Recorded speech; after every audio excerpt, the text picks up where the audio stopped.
Howdy folks, this is Hellcorrex here, doing an update of everything that's gone on this week.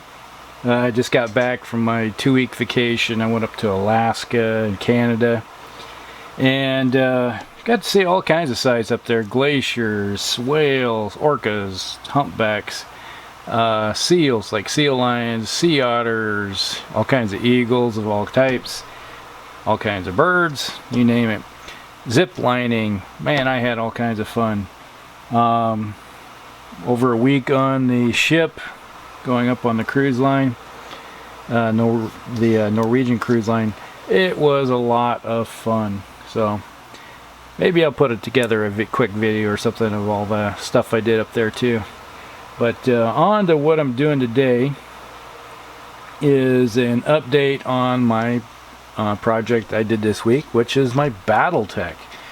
It's one of the longest running games I've been playing since the 80s, and what we got here is we have some Steiner Lyran Guard, we have some Davion, we have some Clan Wolf, we have some Lyrians, or House Lyo, I'm sorry. House Lyo, McCarron's armored cav, and a couple other items I finished just for my Daemon army for 40k. But on to the miniatures themselves. What we have is House Steiner's 6 Lyran Guard. What we have here is a Hermes that I did up. 4 or 5 days worth of work right here with all these miniatures. And we have an albatross. The white was the hardest part with this, is trying to figure out how to get the white and the blue together.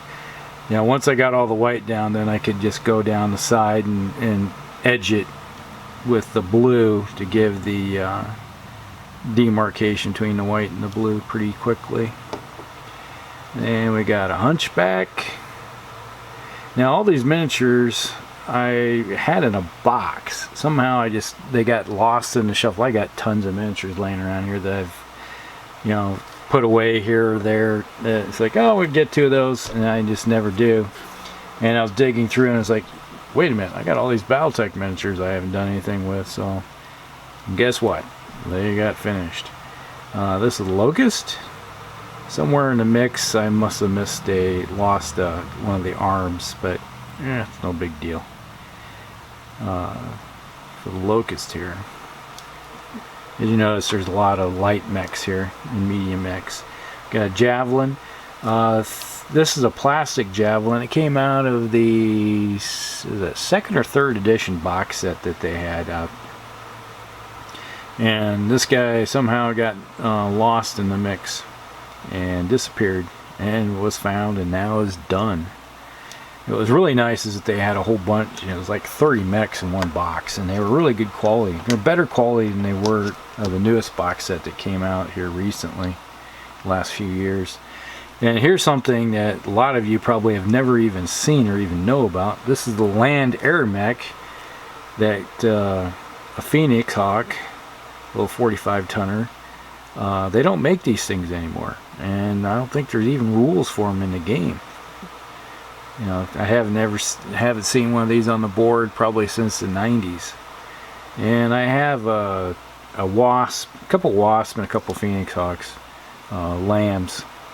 They're really nice because they jump and just fly long distances. It's like a 3-to-1 for your jump jets for your distance. This is my House Davion Hatchet Man I got. This is a limited edition, I think, from Iron Wind. And you can see it's jumping. It's the jumping version. I picked this up at Gen Con, I don't know, 4 or 5 years ago, and I got put in a box and finally got finished. I think this will give me maybe 2, maybe 3, a whole company of Hatchmen and Axemen if I put them all together. I'm a sucker for when it comes to the Hatchmen and Axemen. Give you something with an axe. A lot of Intersphere games end up with a in your face, and it's always nice having something that goes in and chops something. Here we got 2 clan mechs from Clan Wolf. We got the two-tone brown and gray. There's like 4 layers of gray on here and about 4 or 5 layers of brown.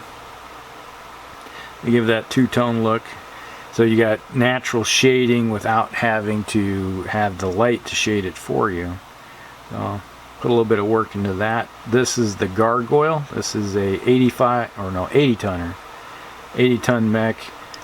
Some people might know it as the Man of War. Intersphere has a different name for the clan mechs, and things have changed over the years. But this is the Direwolf or the Daiashi, depending on whatever 100 tonner you want to call it. This is a beast of a guy. If you get certain versions, they're not so bad, but or great, I should say. But this version, you got 100 tons of just throwing out tons of stuff. You can just rip things apart with this thing. But once again, you got the you got a rock there stuck in one of the things right there. Have to get that out somehow. Must have got in there when I was flocking the base. Got to get the flock out of there. Here we got 2 more mechs. These are McCarron's armored cav with House Lyo. The McCarron's armored cav was a mercenary unit that did a lot of missions for House Lyo, and then now they're just running as house mech, so they're getting the bonus of being a house mech, but still some autonomy. Running together with themselves, doing their own thing, but they still answer to the house. This is the King Crab, 100 tonner. It's got a couple Gauss or AC-20s, some I think it's that large las cannon, some medium las cannons, and missiles, SRM-4 or 6. So it's got some firepower. It can lay it down. It's not as much as the Daiashi or the Direwolf over there, but it can still go toe-to-toe with most mechs out there. It ends up being more of a support mech. And here we got a 75 tonner. This is a Marauder. Also done up in McCarron's Cav.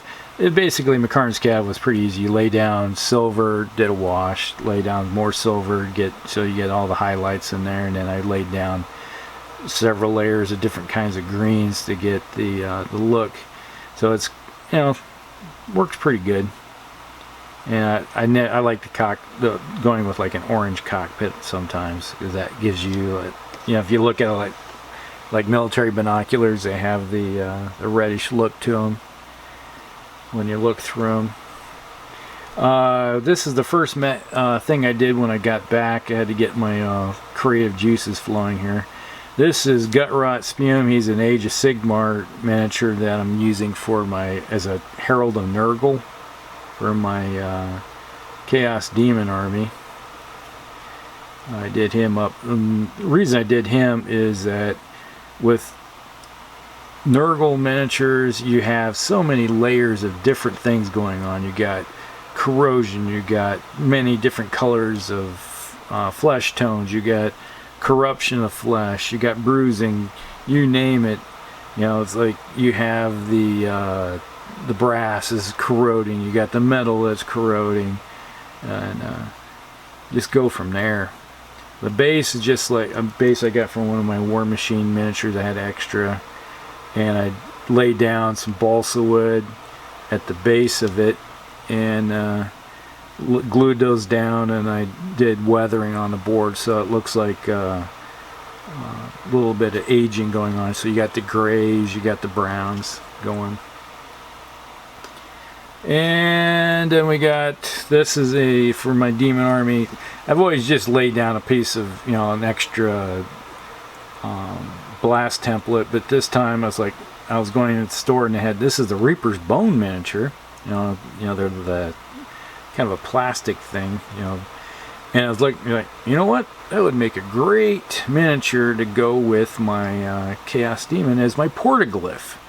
Every once in a while I like to take a Portaglyph and spawn extra pink horrors out of it to increase the number of dice I have with my Chaos Demons for the Psychic phase, and I can bring out more demons and other goodies and shoot, you know, because with Tzeentch, you know, you get the shooting phase, where the Psychic phase they can shoot bolts of energy, and basically that's kind of like the then in the Cannon of Corn, about the only shooting they really got other than a Plague Hulk or a other sword stuff, you know, the Soul Grinders.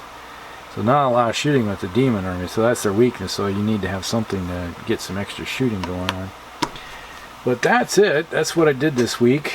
The next thing coming up I'm working on, I'm putting another Cannon of Corn together. I'm trying to assemble a, oh, what the heck, the Gore, it's the one out of the new book, the this thing that came out, Curse of the Wolfen. Yeah, Curse of the Wolfen. They have a formation in there. You can take 3 of these things and a herald, and you just lay down a big giant pie plate of destruction. So more dead Marines if they even decide to even get near this thing. Or I could be working on Ghazghkull Thrak. I started him at one time and just never gotten around him. I got a large orc army I just need to work on. And I got more Battletech miniatures that I was working on. Clan Ghost Bear.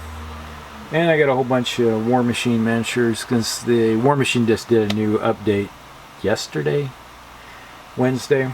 So I got to go out and get the rule book and all the updates of that and get back into playing again.